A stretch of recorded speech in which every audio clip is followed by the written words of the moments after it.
अगली साखी है बोली हमारी पूर्व की, हमें लखे नहीं कोई, हमको तो सोई लखे जो धुर पूरब का होए। सदगुरु कहते हैं हमारे निर्णय ज्ञान परख है। हमारी बातें वे लोग ठीक से नहीं समझ सकते जो केवल कर्म उपासना आदि में डूबे हैं। हमारे निर्णय तो सम्यक वही समझ सकता है जो निश्चय पूर्वक ज्ञान परक बुद्धि वाला है। हमको तो सोई लखे जो धुर पूरब का होए। यहाँ पूरब का अर्थ क्या है? ज्ञान। जो निश्चय पूर्वक ज्ञान परक बुद्धि वाला है वही हमारे निर्णय वाणी को समझ सकता है। बच्चों को पहली कक्षा में पढ़ाया जाता है कि बच्चों जब सूरज उगे तब तुम उसके सामने मुख करके खड़े हो जाओ और दोनों हाथों को दोनों ओर फैला लो। अब यह समझो कि तुम्हारे मुख के सामने जिधर सूरज उगा है वह पूर्व दिशा है और पीठ की तरफ पश्चिम है, दाहिने की तरफ दक्षिण है और बाएं की तरफ उत्तर दिशा है। ये बच्चों को मास्टर लोग जो है बताते थे। जिधर सूरज उगता है उस दिशा को क्या कहते हैं? पूर्व। सूर्य प्रकाश स्वरूप है और प्रकाश किसका प्रतीक है? ज्ञान का प्रतीक है। अतएव पूर्व का लाक्षणिक अर्थ है ज्ञान। तो सदगुरु कहते हैं बोली हमारी पूर्व की, हमारी बातें ज्ञान परख हैं। सदगुरु कबीर साहब जी बताते हैं कि हमारी बातें ज्ञान परख हैं। जो लोग भावुकता पूर्वक अनेक काल्पनिक देवी देवता की भक्ति भावना में एवं नाना प्रकार के कर्मकांडों में डूबे हैं उन्हें मेरी बातें समझ में आना कठिन बात है। भावुक तथा मोटी बुद्धि वाले लोग ज्ञान की धारदार बातें पहले तो सहन नहीं कर पाते, समझना तो दूर की बात है। जो भावुक लोग हैं कर्मकांडों में नाना प्रकार के देवी देवता की भक्ति में डूबे हुए हैं, ऐसे लोग जो हैं सदगुरु कबीर साहब जी की जो निर्णय वाणी है, ज्ञान परक वाणी है, वे लोग उसे सहन नहीं कर पाते, समझना तो दूर की बात है। उनके सामने यदि देवी देवता का खंडन किया जाए तो ऐसे लोग जो है रुष्ट हो जाते हैं, झगड़ा करने लग जाते हैं। सदगुरु कहते हैं कि हमें वही समझ सकता है, अर्थात हमारे निर्णय को वही बूझ सकता है जो निश्चय पूर्वक ज्ञान दिशा वाला हो, जिसकी बुद्धि केवल भावुक होकर बंधी नहीं है किंतु निष्पक्ष, उदार एवं निर्णयवती है। वही कबीर साहब की बातों को समझ सकता है। कबीर साहब किसी तथाकथित ईश्वर के अवतार, पैगंबर, ईश्वर की किताब, ईश्वरी संप्रदाय एवं देवी देवताओं में बंधे नहीं थे। वे मानसिक गुलामी करना जानते ही नहीं थे। वे श्रद्धा भक्ति के नाम पर आंख मूंद कर चलना पसंद नहीं करते थे। उन्होंने श्रद्धा भक्ति के नाम पर चलाए गए समस्त अंधविश्वासों एवं अंध रूढ़ियों को झकझोर कर उखाड़ दिया है। वे सत्य ज्ञान में निष्ठा रखने को ही श्रद्धा समझते थे और श्रद्धा का अर्थ भी है सत्य को धारण करना। बिना समझे बूझे आँख मूंद कर बिना सिर पैर की बातों में मोह कर लेना अंधश्रद्धा है। बिना समझे बूझे आँख मूंद कर जो बेसिर पैर की बातें हैं उनमें मोह कर लेना, उन्हें मान लेना, ये अंधश्रद्धा है। कबीर साहब जी इसके घोर विरोधी हैं। वे केवल सत्य के मोती के व्यापारी हैं। इसलिए कंकड़ और ठिगरे को ही पहचानने वाले लोग कबीर के मोती को कैसे पहचान सकते हैं? उनके हीरे मोती पारख ही परखेंगे जो निश्चय पूर्वक ज्ञान पूर्वक बुद्धि रखते हैं। किसी जड़ संस्कार में बंधकर कबीर की बात समझ पाना बड़ा मुश्किल है। उनकी बातें समझने के लिए उन जैसा खुला दिल होना चाहिए। इस साखी का अनेक विद्वान स्थूल अर्थ करते हैं। उनके ख्याल से कबीर साहब कहते हैं कि हमारी बोली जो है पूर्व की अर्थात बनारस की है। हमारी बातें दूसरी लोग नहीं समझ सकते, केवल वे ही समझ सकते हैं जो निश्चय पूर्वक बनारस के आसपास बसे होंगे।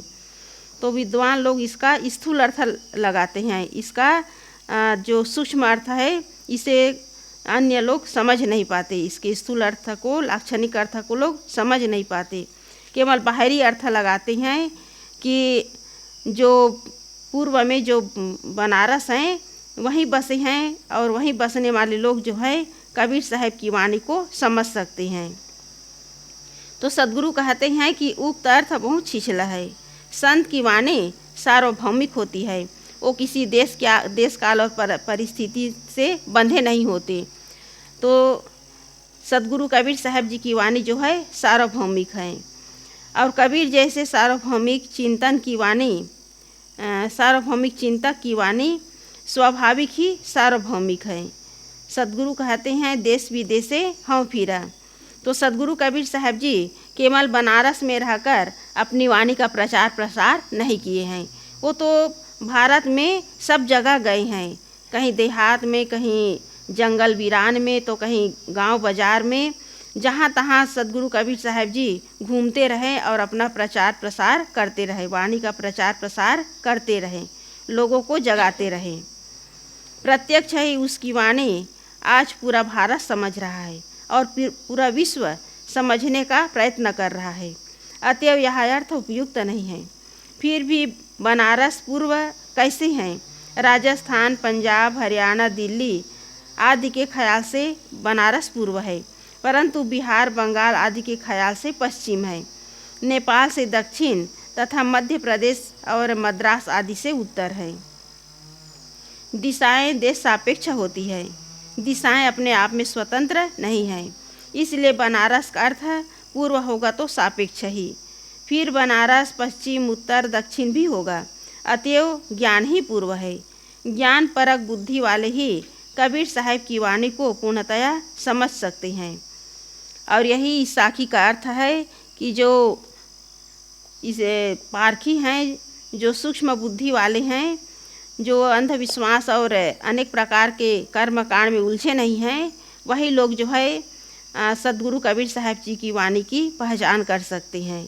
और जो सदगुरु कबीर साहब जी की वाणी को पहचान सकते हैं, उन्हें ही सत्य का मोती मिल सकता है, क्योंकि सदगुरु कबीर साहब जी जीवन भर सत्य में जिए और सत्य का ही संदेश दिए। उनका उद्देश्य था लोगों को सत्य से वाकिफ कराना, सत्य को समझाना, क्योंकि बिना सत्य को समझे लोग जो है अंधविश्वास में भटक कर अनेक प्रकार के कर्मकांडों में उलझे हुए हैं। तो सदगुरु कबीर साहब जी किसके विरोधी थे? कर्मकांड, अंधविश्वास, पाखंड, इसके विरोधी थे। और सदगुरु कबीर साहब जी किसके समर्थक थे? मानवता के समर्थक थे। न वो हिंदू के पक्षधर थे, न मुसलमान के, वे पक्षधर थे सार्वभौमिक प्रेम के। तो सदगुरु कबीर साहब जी की जो वाणी है, जो प्रेम है, वो सार्वभौमिक है, वो किसी देश काल परिस्थिति से घिरे हुए नहीं हैं। तो सदगुरु कबीर साहब जी देश विदेश घूम करके लोगों को जगाने का प्रयास किया। अपना ज्ञान सदगुरु कबीर साहब जी लोगों के सामने बांटते रहें, ताकि लोग सत्य को समझे और अंधविश्वास तथा अनेक प्रकार के कर्म कांड में लोग जो है उलझे हुए हैं, उनसे वो निकल सके। तो यहाँ सूर्य का प्रकाश का उदाहरण किसके लिए दिया गया है? ज्ञान जो है मनुष्य को प्रकाश में लाता है, और जो कर्म कांड है, अंधविश्वास है, लोगों को किस में ले जाता है? अंधकार में। और जो जितने भी लोग हैं, भावुक लोग हैं, देवी देवता के पूजा पाठ में लगे हुए हैं, उन लोगों का जीवन अंधकार में ही है। जब तक वे ज्ञान प्रकाश में आएंगे नहीं, तब तक उनका जो भटकाव है बंद होने वाला नहीं है। अगली साखी है, जाके चलते रौंदे परा, धरती होए बेहाल, सो सावत घामे जरे, पंडित करहु विचार। सदगुरु कहते हैं, हे पंडितों, विचार करो, जिसके चलने के कारण पद मर्दन से जमीन रगड़ जाती थी और धरती के जीव परेशान हो जाते थे। वे राजे महाराजे एवं योद्धागण युद्ध स्थल में अधमरे पड़े धूप में जलते हैं।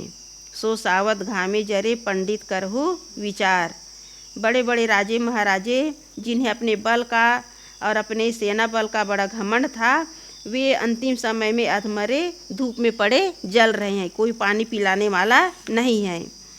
सदगुरु कबीर ने अपने समय में जमींदारों, छोटे तथा बड़े राजे महाराजों, मांडलिकों, योद्धाओं आदि को देखा था, जो दूसरों को लूटते थे, मारते थे, काटते थे और थोड़ी थोड़ी बातों में युद्ध ठान लेते थे। जो बड़े डाकू हो जाते थे वे ही महाराजा धीराज हो जाते थे। वे ईश्वर बनकर जनता से पूजवाते थे। ये सब अपने फौज फक्कड़ के सहित जिधर चलते थे उधर की जमीन रौंद जाती थी, फसलें रगड़ जाती थी, बिना रास्ते के रास्ते बन जाते थे और उस भूखंड के सारे जीव उनके आतंक से परेशान हो जाते थे। इन रजवाड़ों एवं लड़ाकुओं के आतंक से जनता सदैव आतंकित रहती थी। सदगुरु कहते हैं कि ऐसे राजाओं एवं लड़ाकुओं की भी अंतिम दशा क्या होती है यह जग जाहिर है। ये रात दिन दूसरों को मारने वाले स्वयं युद्ध में मारे जाते हैं, अस्त्र शस्त्र से घायल होकर अधमरे पड़े धूप में जलते हैं और इन्हें कोई जल्दी से पानी पिलाने वाला भी नहीं मिलता था। ऐसे अंतिम में शरीर की दशा होती है। कितना घमंड करोगे, कितना अहंकार करोगे। बड़े बड़े राजे महाराजे धन का, बल का और अपने पद और प्रतिष्ठा का बड़ा अहंकार किए और स्वयं भगवान बनकर लोगों के साथ गलत व्यवहार किया, अत्याचार किए। ऐसे ऐसे शासक हुए जो साधारण जनता को जहाँ देखते थे गोली से मार देते थे और अपने घोड़े के पैरों से कुचल देते थे। लेकिन अंतिम में उनकी भी दुर्दशा हुई, क्योंकि जो भी करते हैं वही लौट करके मिलता है। जो भी हम कर्म कर रहे हैं वही लौट करके मिलता है। आज भी बड़े बड़े आतंकवादी हैं, लोगों को सता रहे हैं, बिना बेमौत उसे मौत के घाट उतार रहे हैं, लेकिन अंतिम में भी उसे इस संसार से जाना पड़ेगा, उसकी भी मौत होगी। इसलिए सदगुरु कहते हैं कि किसी भी चीज़ का अहंकार करना झूठा है। राज्य की तृष्णा में पड़े हुए अहंकारी एवं क्रूर रजवाड़ों की यही दशा होती थी। अपने अहंकार का निरंतर पोषण करने वाले इन स्वार्थी एवं घमंडी राजाओं का पूरा जीवन दुख में बीतते हुए अंत में घोर दुख एवं निराशा में जाता था। बहुत कुछ अच्छे आदर्श रखने वाले राम, कृष्ण, पांडवों एवं कौरवों के जीवन भी विशेषतः युद्ध में बीतते हुए अंत में घोर निराशा, आत्महत्या एवं युद्ध में ही समाप्त हुए। फिर हिटलर, मुसोलिनी आदि की दशा तो खतरनाक ही है। जीवन भर गांवों और हिंदुओं को सताने वाले औरंगजेब लगभग अपने 65 से 90 वर्ष की उम्र तक दिल्ली से दूर महाराष्ट्र के पर्वतीय क्षेत्रों में तंबू में रहता था और घोड़े पर बैठकर युद्ध के लिए भटकता हुआ दुख में अपने जीवन का अंत किया। मरते समय उन्होंने कहा, जिंदगी तो बेशकीमती थी लेकिन बेकार में चली गई। अविवेकपूर्ण स्वार्थ, भोगपरायणता, घमंड, सबको अपने वश में करके सब पर शासन करने की लालसा आदि प्रवृत्ति रखने वाले लोगों का जीवन अशांति होता है और अंत में भयंकर पतन होता है। इसलिए बड़े बड़े राजे महाराजे जितना भी युद्ध किए, खून खराबा किए, अंत में उसे भी संसार से निराश होकर के जाना पड़ा। तो इसलिए सदगुरु कबीर साहब जी कहते हैं कि बड़े बड़े राजे महाराजे, बड़े बड़े कहलाने वाले, पूज्य कहलाने वाले लोग भी इस संसार से चले गए। मौत किसी को छोड़ने वाला नहीं है, इसलिए किसी भी चीज़ का अहंकार करना झूठा है।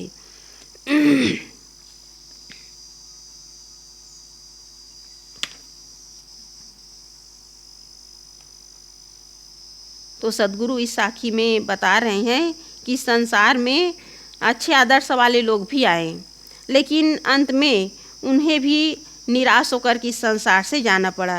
कृष्ण भगवान को लोग जो है पूज्य मानते हैं, अंतिम में उसे भी इस संसार से निराश होकर के जाना पड़ा, क्योंकि जब उसके यादव कुल में लोग जो है आपस में लड़कर मरने लगे, एक दूसरे के घोर विरोधी हुए, तो कृष्ण जो है अपने घर के लड़ाई को समाप्त नहीं कर पाए, अपने घर के परिवार वालों को समझा नहीं पाए और अंत में निराश होकर के वे भी जंगल की ओर निकल पड़े।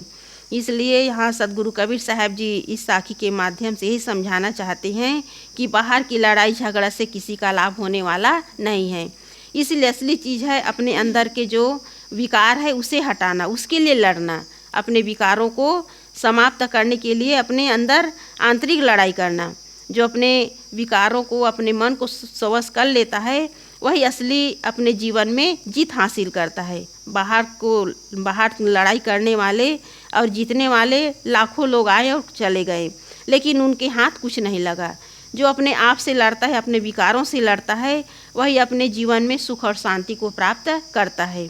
इसलिए बाहर लड़ाई करके, बाहर युद्ध करके, दूसरे राज्य को अपने अधीन करके, दूसरे के राज्य के खजाने को लूट करके किसी को सुख नहीं मिला, क्योंकि ये सारे भौतिक उपलब्धि छूट जाने वाला है। असली उपलब्धि है आंतरिक शांति, और उसके लिए अपने मन को सवश करना, अपने मन को विकारों से रहित करना, ये असली लड़ाई है। और इस लड़ाई को जो जीत लेता है, इस लड़ाई में जो विजय हासिल कर लेता है, उसी को सद्गुरु कबीर साहब जी ने कहा है कि आत्मविजयी। जो आत्मविजयी है वही जीवन में सुख और शांति को प्राप्त करता है, और उसी का जीवन जो है सफल है। बाकी लोग आए और चले गए, उनका कोई अस्तित्व नहीं है। इसलिए सद्गुरु कबीर साहब जी कहते हैं कि संसार का घमंड करना बेकार है, प्राणी पदार्थों का घमंड करना बेकार है, भौतिक उपलब्धि का घमंड करना बेकार है। इसलिए असली चीज़ है अपने जीवन को समझना और सबके साथ सही व्यवहार करना, यही जीवन की सही उपलब्धि है। बोलिए सद्गुरुदेव की जय।